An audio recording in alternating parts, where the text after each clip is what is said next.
The first thing you feel is a cold gust of air hitting your tiny, fur-covered body. One second you were cozy in the warm, dark comfort of your mother's den.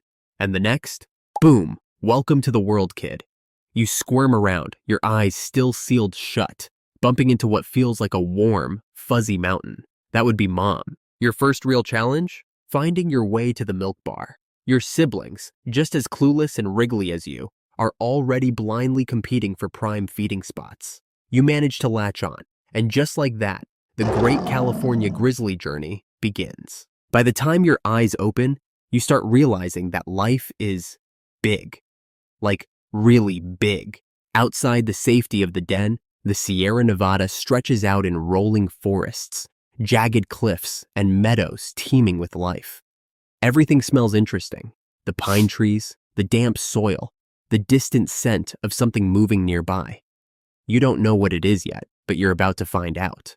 Mom is a powerhouse of wisdom, and she wastes no time teaching you the essentials of bear survival. Lesson 1, foraging. She flips over a log, revealing a buffet of squirmy insects underneath. You give it a sniff, then attempt to copy her, swiping at the ground like a clumsy toddler. You miss repeatedly. Mom watches, completely unimpressed, before scooping up a fat grub herself and munching it down with zero hesitation. Lesson received. Lesson 2, fishing. This one looks way cooler, but turns out it's also way harder. You waddle after Mom as she steps into a shallow river and waits, completely still. You try mimicking her, but your wobbly little paws can't keep balance, and splash, you faceplant into the water, cold, wet, humiliating. But at least you're learning.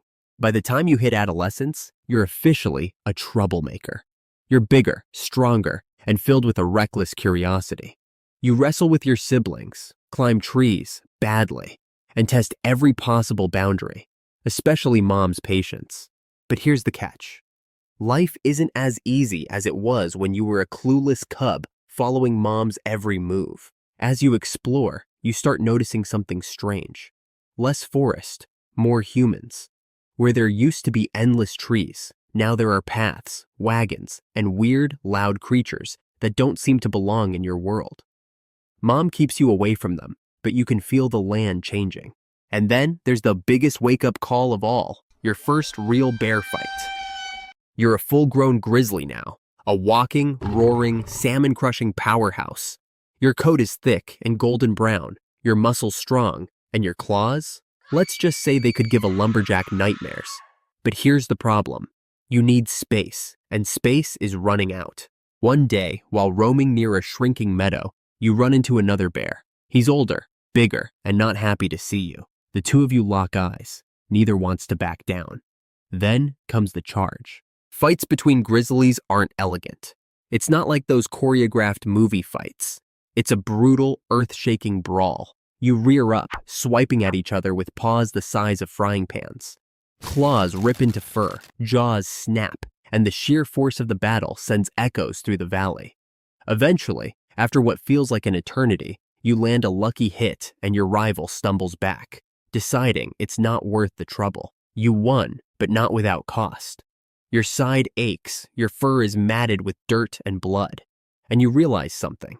There isn't enough room for both of you. The problem with being a massive bear in a changing world? Your home is disappearing. The streams that once overflowed with salmon are being blocked by dams. The open meadows are turning into farmland. And those weird, two-legged creatures? They're everywhere. You do your best to adapt. You stick to the deepest parts of the wilderness, trying to avoid the ever-growing human settlements. But it's getting harder. Every year, more trees are cut down. Every season, more of your land vanishes. You've survived more than most grizzlies. You've hunted, fought, and outlived the challenges that nature threw at you. But what you can't fight? Progress. By the early 1900s, California grizzlies are rare. By 1924, the last known one is shot. And just like that, an entire species that once roamed the mountains, rivers, and valleys of California is gone. And here's the ironic part. The same people who wiped you out, they decided to put your face on the state flag. That's right. You went from the ruler of the wild to a symbol of something that no longer exists. California remembers you, sure, just not in the way that actually mattered. So what's the lesson here? You were once the king of the wilderness, only to be hunted out of existence by settlers who couldn't find a way to coexist. Your legacy lives on as an image, but not as the powerful creature that once roamed freely. The next time someone sees the California state flag, they might think of you. But you never needed a flag. You needed the land. That was yours to begin with. And now, all that's left of you is history.